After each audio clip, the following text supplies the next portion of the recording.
ধর্মের ভুল ব্যাখ্যা বা ভুল চর্চায়ও একবার অভ্যস্ত হয়ে গেলে তা থেকে বেরিয়ে আসা প্রায় অসম্ভব। একজন চাইনিজ ব্যবসায়ী একবার বললেন, মুসলমান ব্যবসায়ীরা আমাদের কাছে এসে নকল পণ্য বানানোর অর্ডার দিয়ে বলে অমুক বিখ্যাত কোম্পানির লেবেল লাগাবেন। পরে যখন আমাদের সাথে খাবার খেতে বলি তখন বলে খাবার তো হালাল না, তাহলে নকল মাল বিক্রি করা কি হালাল? জর্জ ওয়াশিংটন ইউনিভার্সিটির অধ্যাপক হুসেন আশকারি এক গবেষণায় দেখিয়েছেন সবচেয়ে বেশি ইসলামিক নৈতিক বিধান মেনে চলা দেশ হচ্ছে নিউজিল্যান্ড এবং দ্বিতীয় অবস্থানে লুক্সেমবার্গ। এরপর এসেছে পর্যায়ক্রমে আয়ারল্যান্ড, আইসল্যান্ড, ফিনল্যান্ড। মুসলিম দেশ মালয়েশিয়া 38তম, কুয়েত 48তম। অবাক করা কাণ্ড, সৌদি আরব 131তম অবস্থানে। গ্লোবাল ইকোনমি জার্নালে প্রকাশিত এই গবেষণায় বাংলাদেশের অবস্থান সৌদি আরবেরও নিচে। গবেষণায় দেখা গেছে মুসলমানরা নামাজ, রোজা, সুন্নত, কোরআন তেলাওয়াত, হাদিস, হিজাব, দাড়ি, লেবাস নিয়ে অতি সতর্ক এবং এত বেশি ব্যস্ত, কিন্তু রাষ্ট্রীয়, সামাজিক ও পেশাগত জীবনে ইসলামী নির্দেশের ধার ধারে না। সহকর্মী নোয়ার প্রশ্নের উত্তরে বলছিলাম যে কেন অধিকাংশ ধর্মপ্রাণ মুসলমানরা কোরআনের সাথে অসঙ্গতিপূর্ণ ধর্মচর্চা করে, কোরআনের তাফসির, হাদিস এবং অন্যান্য ধর্মীয় উপাখ্যান সম্পর্কে। কোরআনই মুসলমানদের জন্য আল্লাহর পক্ষ থেকে একমাত্র গ্রন্থ। কোরআনের একটি আয়াত তো দূরে থাক, একটি শব্দ নিয়েও মুসলমানদের মধ্যে কোনো দ্বিমত, সন্দেহ বা সংশয় নেই। এর কারণ কোরআনের সংরক্ষণ প্রক্রিয়া। প্রতিটি আয়াত নাজিল হওয়ার সাথে সাথে সাহাবীরা তা মুখস্থ করে ফেলতেন, পাহাড়ের গায়ে পাথরের উপর লিখে রাখতেন, নিয়মিত তেলাওয়াত করতেন। এছাড়া পেশাদার ওহী লেখক ছিল যারা ওহী নাজিলের সাথে সাথে তা লিখে ফেলতেন। সাহাবীদের মধ্যে কয়েক হাজার হাফেজ ছিলেন এবং প্রায় সব সাহাবীরই অধিকাংশ কোরআন মুখস্থ ছিল এবং খোলাফায়ে রাশিদিনের সময় তা নির্ভুলভাবে লিপিবদ্ধ করা হয়। আর তাফসির মূলত কোরআনের ব্যাখ্যা বা বিশ্লেষণ। যুগে যুগে অনেক প্রখ্যাত ইসলামী পণ্ডিত, ধর্মতত্ত্ববিদ বিভিন্ন ঐতিহাসিক তথ্য প্রমাণাদি বা ইসলামের মৌলিক চর্চার উপর ভিত্তি করে কোরআনের বিশদ ব্যাখ্যা দিয়েছেন, যা মানুষকে কোরআনের উচ্চতর জ্ঞান অর্জনে সহায়তা করে। আর কোরআন কাব্যিক ছন্দ এবং সাহিত্যিক রূপকথায় নাজিল হওয়ায় অনেক আয়াতের শাব্দিক অর্থ এর মর্মার্থ থেকে ভিন্ন। যেমন সূরা ফিলে আবাবিল পাখির পাথর নিক্ষেপে আব্রাহার সৈন্যদের নিহত হওয়ার যে বর্ণনা তা রূপক। বিখ্যাত তাফসির গ্রন্থ তাফসিরে কাশফ এবং ঐতিহাসিক ক্রোনোলজি অনুযায়ী আব্রাহার সৈন্যরা গুটি বসন্তে মারা যায়। কিন্তু এসব তাফসির উচ্চতর একাডেমিক গবেষণা বা ধর্মতত্ত্ববিদদের জন্য প্রযোজ্য, কারণ বিশেষজ্ঞদের মতামত হিসেবে এসব ব্যাখ্যা বিবেচনার যোগ্য হতে পারে কিন্তু চূড়ান্ত কিছু নয়। এবং সব তাফসির সমানভাবে গ্রহণযোগ্যও নয়, এটা নির্ভর করে তাফসির কারকের প্রোফাইলের উপর। কিন্তু অনেকে নিজেদের স্বার্থ সংশ্লিষ্ট বিষয়ে কোরআনের তাফসিরকে কার্যত কোরআনের চেয়েও বেশি গুরুত্ব দেয়। যেমন জামাত ইসলামের লোকদের কাছে মাওলানা মওদুদির তাফসির চিরন্তন। এর কারণ এই তাফসির তাদের রাজনৈতিক ভিত্তি। আর ধান খেতে প্যান্ডেল বানিয়ে আপামর জনসাধারণের জন্য যে তাফসির মাহফিল আয়োজন করা হয় তাতে প্রসিদ্ধ তাফসিরের আলোচনার চাইতে বানোয়াট কিচ্ছা কাহিনী থাকে বেশি। এবারে হাদিস প্রসঙ্গে বলি। হাদিস হচ্ছে নবীজির কথা, কাজ এবং মৌন সম্মতি। কোরআনে নবীজির জীবন ও কর্মের অনুসরণের নির্দেশ দেওয়া হয়েছে এবং নবীজির জীবন ও কর্মের বিবরণ কোরআনেই আছে। এর বাইরে হাদিস বলতে আমরা যা বুঝি তা হচ্ছে সিয়াহ সিত্তা বা হাদিসের 6টি প্রসিদ্ধ গ্রন্থ, যা মূলত হাদিস সংগ্রহকারী বা সংকলকের নাম অনুযায়ী বুখারী, মুসলিম, তিরমিজি, আবু দাউদ, নাসাই এবং ইবনে মাজা, যাতে প্রায় লক্ষাধিক হাদিস আছে। তবে একই হাদিস বহুবার এসেছে, কিন্তু বিষয়বস্তুর ইউনিকনেস বিবেচনায় নিলে এই সংখ্যা প্রায় 3000। তবে এসব হাদিস গ্রন্থের কোনো উল্লেখ তো কোরআনে থাকার সুযোগ নেই, কারণ প্রথম হাদিস সংকলনকারী ইমাম বুখারীর জন্ম নবীজির ইন্তেকালের প্রায় 300 বছর পর উজবেকিস্তানে। মাদ্রাসায় প্রতি ক্লাসেই 100 নম্বরের হাদিস পড়তে হয়েছিল, যাতে উসুলে হাদিস বা হাদিসের উৎস গবেষণা পদ্ধতি অন্তর্ভুক্ত ছিল। হাদিসের একটা একাডেমিক পরিভাষা হচ্ছে খবর, আর খবর মানে পরিষ্কার প্রতিদিন খবরের কাগজে আমরা যা পড়ি। এই খবর হচ্ছে একটা র্যান্ডম ইনফরমেশন, যেটা সত্যিও হতে পারে, মিথ্যাও হতে পারে, আবার উদ্দেশ্য প্রণোদিতও হতে পারে। তাই খবর একটা জেনারেল ইনফরমেশন, কোনো এভিডেন্স নয়। পৃথিবীর কোনো আদালতে পত্রিকা বা টিভি নিউজ অ্যাডমিসিবল নয়। মিডিয়া নিয়ে পরে অবশ্য বিস্তারিত আলোচনা করব। হাদিস বিশেষজ্ঞরা হাদিসের যে শ্রেণী বিভাগ করেছেন, সহিহ হাদিস, দুর্বল হাদিস বা ফেক হাদিস, এসব মূলত হাদিসের উৎসের ভিত্তিতে করা। যেমন কোনো নিউজের উৎস যদি হয় নাম প্রকাশে অনিচ্ছুক এক পুলিশ কর্মকর্তা বা আবুল কাশেম নামে জনৈক পথচারী, তাহলে বুঝবেন কোনো কারণে রিপোর্টারের মন মেজাজ খারাপ ছিল, বাসায় বসেই রিপোর্ট তৈরি করছে। হাদিসের বিশুদ্ধতা নিয়ে অসংখ্য মত পথ।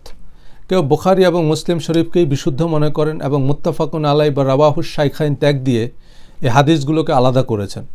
আবার কেউ সিয়াহ সিত্তার বাইরেও বাইহাকি শরীফ সহ আরও অনেক হাদিস গ্রন্থকে সহিহ মনে করেন। ঐতিহাসিক ধারা বিবরণী বা উচ্চতর একাডেমিক গবেষণার ক্ষেত্রে তাত্ত্বিক বা পণ্ডিতদের জন্য হাদিস প্রযোজ্য হতে পারে, কিন্তু এই হাদিস সর্বসাধারণের পালনের বাধ্যবাধকতা কতটুকু? এ প্রসঙ্গে কয়েকজন মুহাদ্দিসের সাথে কথা বলেছি।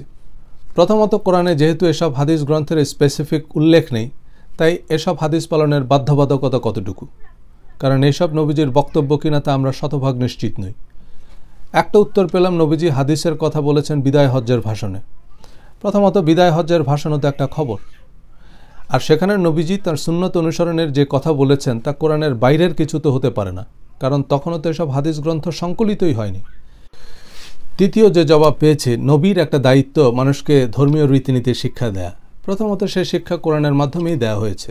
এর বাইরে কোনো নির্দেশনা আবশ্যক হলে নবীজি নিজেই সেসব লিপিবদ্ধ করার উদ্যোগ নিতেন বা সে মর্মে নির্দেশ দিতেন। নবীজির পর হাদিস সংকলনের সবচেয়ে বিশ্বস্ত এবং নির্ভরযোগ্য অবশ্যই 4 খলিফা।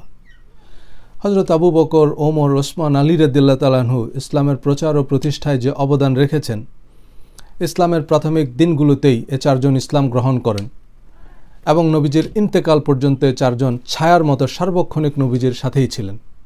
হযরত আবু বকর এবং ওমর রাদিয়াল্লাহু তাআলা আনহু ছিলেন নবীজির শ্বশুর।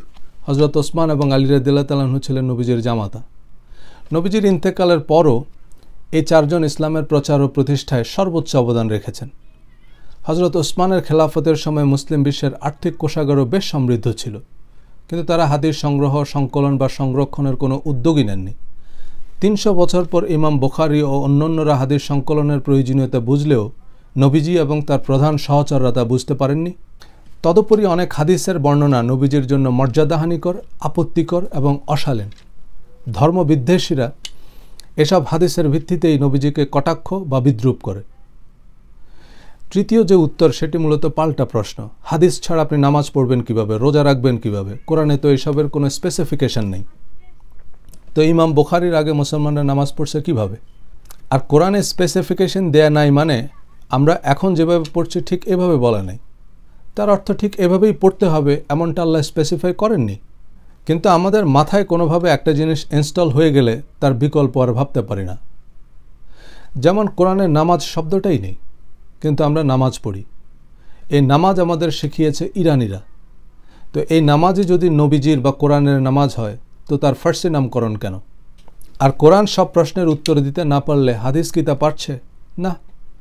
সেক্ষেত্রে তৃতীয় পন্থা, কোরআন ও হাদিসের ভিত্তিতে কিয়াস বা অনুমান করতে হবে, এবং এক একজন আলেমের অনুমান এক এক রকম।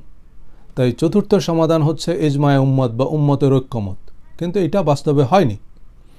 কেউ ইমাম আবু হানিফার সাথে একমত, কেউ ইমাম শাফিঈর সাথে একমত, কেউ আল্লামা শফির সাথে একমত, কেউ ওসামা বিন লাদেনের সাথে একমত।